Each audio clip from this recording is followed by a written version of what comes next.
Hey, what's up, guys? Welcome to the 40th edition of the Bourbon Chronicles. For this Labor Day weekend, we decided to check out Detroit.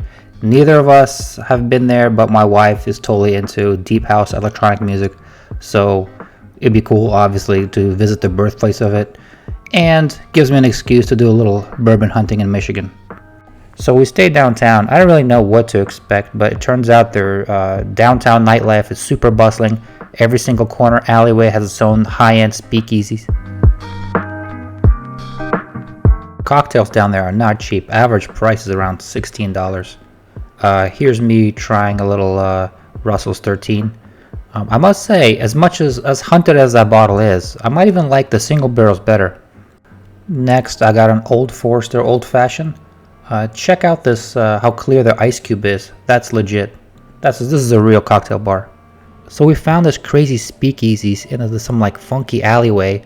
We got kind of lucky because apparently the door is locked, and it's one of those places that you actually need a reservation for to get in, but luckily they had room for us.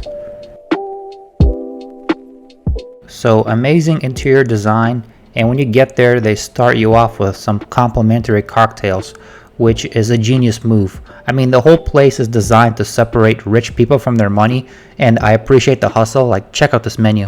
We've got a $50 Blanton's cocktail served with a spoonful of black vegan caviar, whatever that is.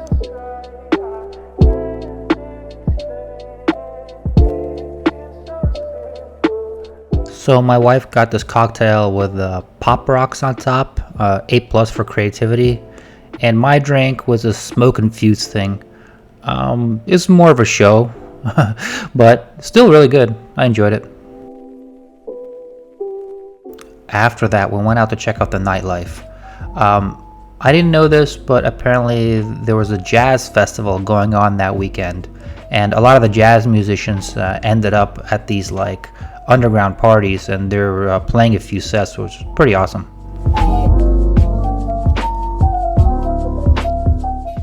We were impressed by this place called Mink in Corktown. Even these oysters have their own tasting notes. Pretty neat.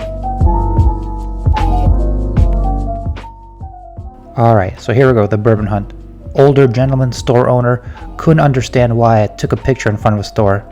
I tried to explain something about YouTube, but I guess just went over his head. So the store had some interesting stuff, but prices were outrageous. I don't know why, but the good stuff they actually want, the price is not labeled, or the price is on the back. So you have to ask the store owner to show it to you. It's like, why don't you just put it on the front? Are you like ashamed of them or something? $200 for a Weller Red. I don't think I've seen a bottle that high before. This store was in the middle of downtown. I didn't have high expectations.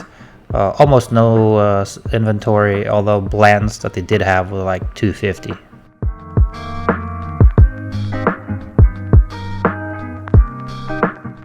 So we visited about 3 or 4 stores in the hood. They had horrible selection. It was kind of a waste of time.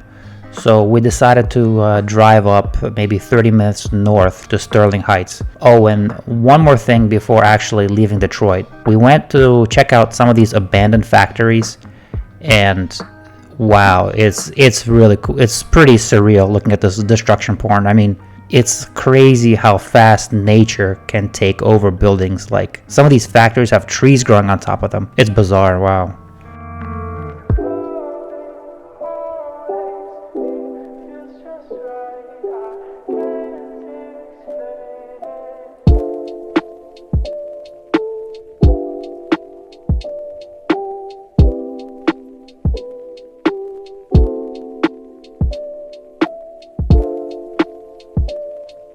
So apparently I've been living under a rock.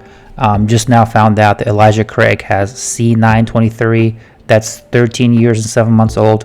100% hunting for that.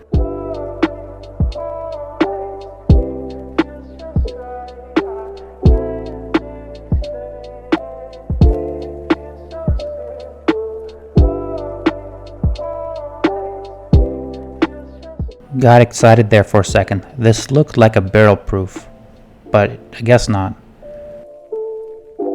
This cigar blend was $240. Almost wanted to get it, but decided to hold off.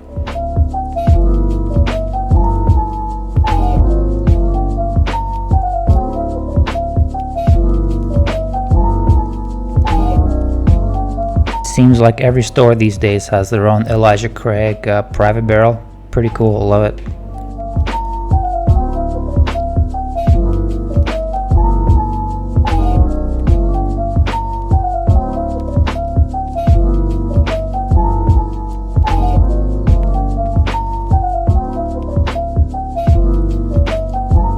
Alright guys, I wanted to update everybody on our new Riff single barrel pick. The Indiegogo campaign is still going. We are 54% funded with 19 days left. We have 6 supporters. Thanks a lot guys, amazing. Means so much to me. Basically, we have 2 more positions to actually be in person with us, voting on trying stuff and voting on the barrel we're going to select. And I tried to change, I don't know why, I tried to change this, but Indiegogo won't let me. We have 2 bottles, people committed to 2 bottles, and not out of 200, we only need to do, fill 16 more bottles. So 2 more backers for the in-person, and then 16 more bottles, and then we'll be 100%, and we can go ahead and put down a deposit, schedule that date on the calendar and get rocking and rolling. So 19 days left. Very exciting. Alright guys, so this store was absolutely amazing. If you're in the area, this is a essential stop, 100%. Cases upon cases full of barrel proof larcenies for $65. Elijah Craig toasted barrel, plenty of those. Henry McKenna 10-year MSRP.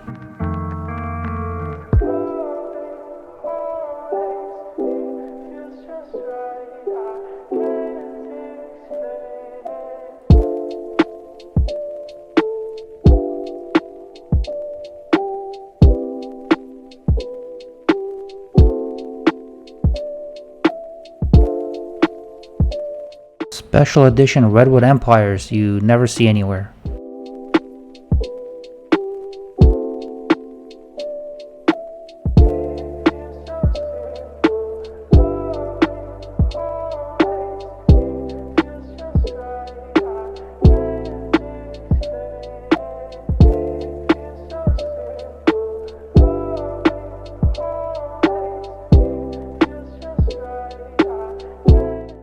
This is kind of a fun idea. Barrel your own whiskey. However, with such a small barrel, it probably matures pretty quickly.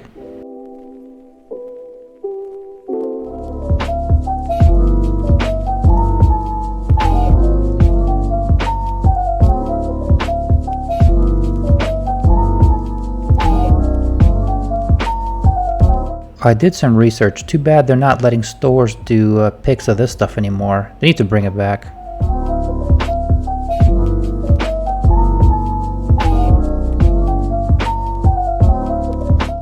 Man, on this trip I saw this old Ezra 7 rye everywhere. Highly recommend it, get it.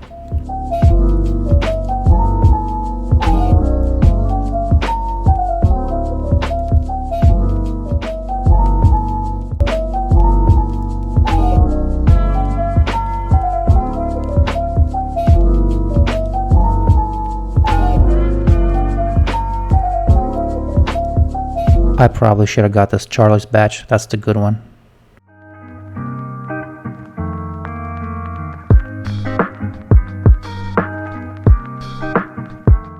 This is very unfortunate. As I'm editing this now, I only see it. 1792 store pick, bottle and bond.